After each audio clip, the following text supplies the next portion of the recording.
Hey everybody, it's Jason Blaha here, and I saw something come through from my feed on Facebook, which I'll show you guys here.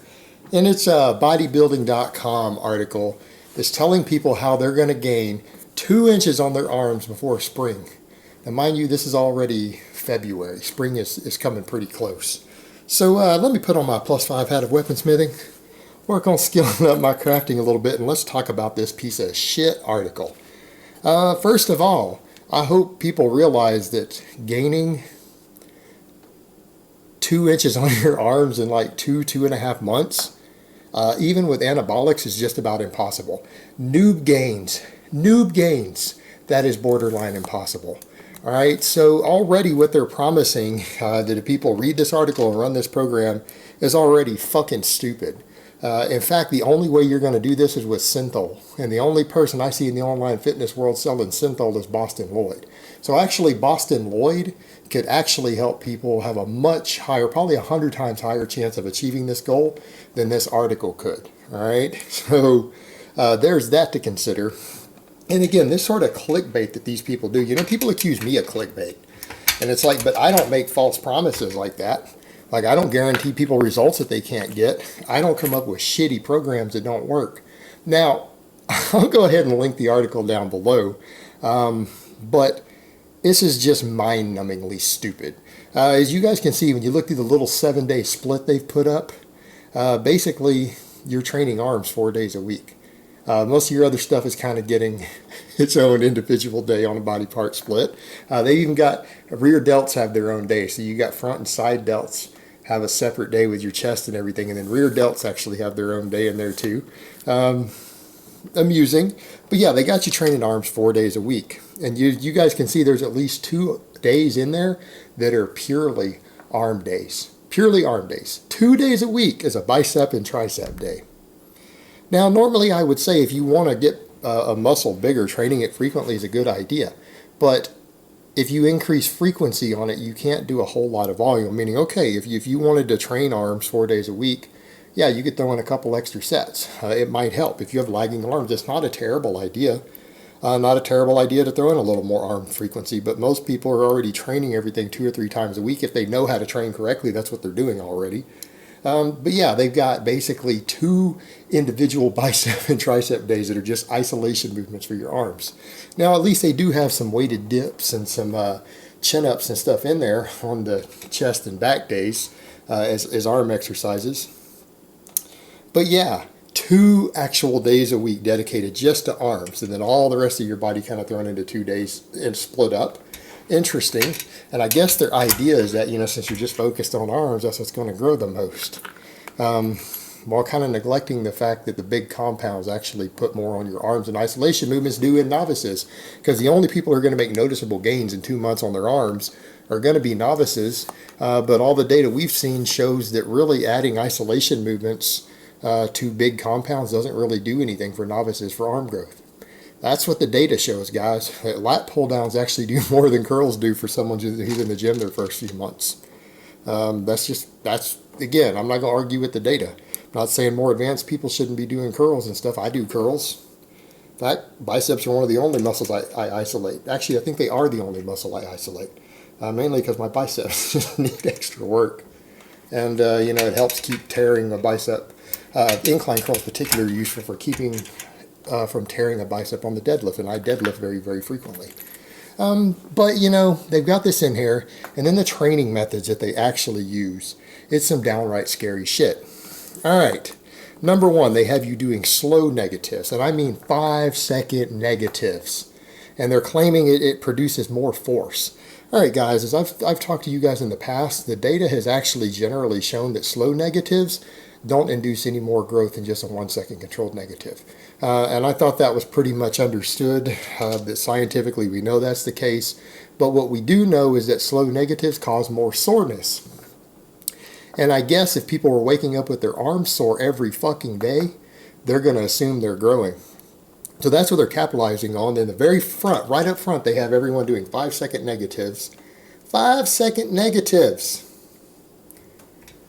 with their arms, even on isolation movements. Well, since people are going to be sore again the entire first week or two, they're going to assume their arms are growing. So then they've got you hooked into their stupid ass program. But that's all slow negatives do like that. They make you sore. They don't induce any more growth. It's arguable that you even need negatives at all. In fact, you don't need negatives to grow. You can grow maximally off concentric only training if you put in enough workload. Not the most efficient way to do it, though, because you do got to do more workload per workout. But it can totally be done and stimulate maximum growth. But slow negatives do nothing but make you fucking sore. So that's kind of their plan up front, make you sore. On top of that, heavy partials. Again, I'm going to sound like a broken record here. Partials are a bad idea. Partials lead to injuries. Partial reps lead to injuries and they lead to less overall development. Yeah, sure, you can move more weight with a partial, but you're also in a position to where the muscle works less. Most of these partial reps are having people do there. The muscles are actually doing less work. That's the reason you can lift a heavier weight, because you're moving a weight a shorter distance is easier so you can lift a heavier weight, and you're taking out the hardest part of the exercise. In what world does anyone live in where skipping the hardest part of the exercise where the muscle has to work the hardest? The best way to make it grow, because, you know, my understanding, and let's not even get into the science of it. Let's just get down to the most rudimentary understanding. Most people have figured out by now that making muscles fucking work is how you make them grow. All right, that part isn't rocket science. Now, some parts of periodization might seem like rocket science, but I think everyone grasps this concept. Working a muscle makes it grow. If you work it hard enough, it will grow. If you don't work a muscle hard enough, it won't fucking grow. Pretty straightforward. Everyone got me there?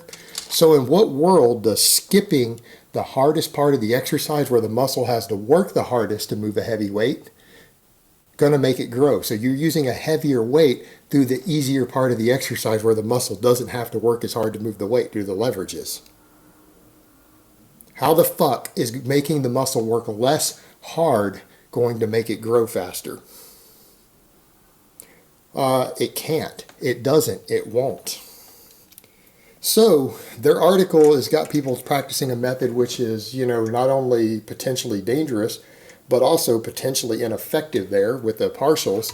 They also have people doing slow negatives, which don't stimulate any more growth. They just make you more sore. So that's what you do for like the first 5 weeks of the program. Then they skip over with your 2 arm days a week, with your 2 bicep and tricep isolation days a week, and then they have you doing blood flow restriction training.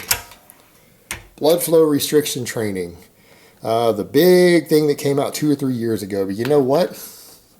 Anybody who looks at the data on blood flow restriction training, it doesn't appear, from what I can tell, to have any advantages over conventional training. And when I say conventional training, I mean doing the light-ass high-rep weight that people do with blood flow restriction without the bands. Again, as pointed out, the year before all this blood flow restriction stuff came out, studies came out showing that doing ultra-high reps with light weight, as light as 30% of your max, could actually produce the same metabolites that hypertrophy rep range training does, as long as you take it out to like muscle failure. So like taking those 30 and 35 rep sets all the way out to that deep burn and the muscle cramps up and you stop, actually produces the same growth metabolites that hypertrophy work does. So in theory, it could stimulate as much growth. And at least one of the studies found that it produced more of them, suggesting that in some cases, ultra-high rep work might actually stimulate more direct hypertrophy than even hypertrophy rep work will. Okay, I'm not saying that's the case, but it was at least suggested the possibility of it. Then this blood flow restriction training comes out. Putting tourniquets on your arms. And this shit is risky. It's risky and it's fucking stupid. Putting tourniquets on your arm, and then studies showed that when compared to the control group of doing normal, moderate, 10-ish rep sets, that the blood flow restriction with really light weights in high reps with the tourniquets on produced just as many metabolites. All right, but here's the thing. They didn't have a proper control in place. People say, what do you mean? The hypertrophy rep range is controlled. No, it isn't. Nobody has bothered to do a study yet comparing the ultra high rep work with lightweight to the blood flow restriction with lightweight.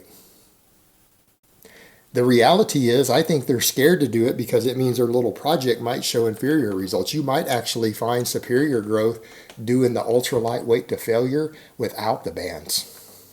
That's what I think is a real possibility, because you are restricting blood flow to a muscle. You are restricting its ability to work.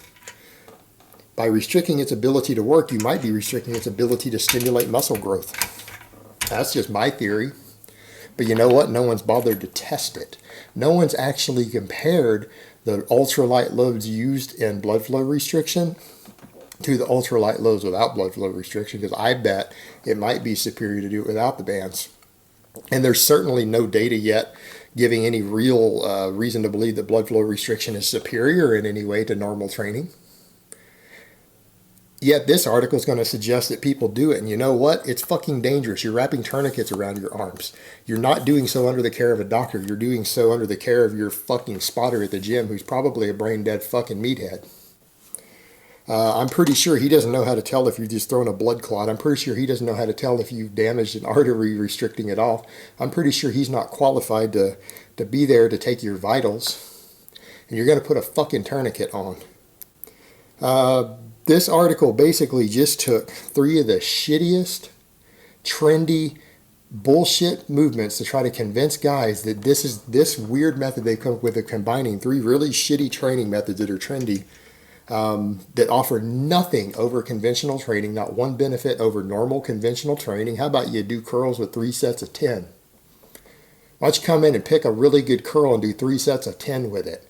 That'll make your arms grow. See if you can get stronger at it. Maybe get to where you can do 3 sets of 12 with the same weight and then move up the weight a little bit. Try doing that.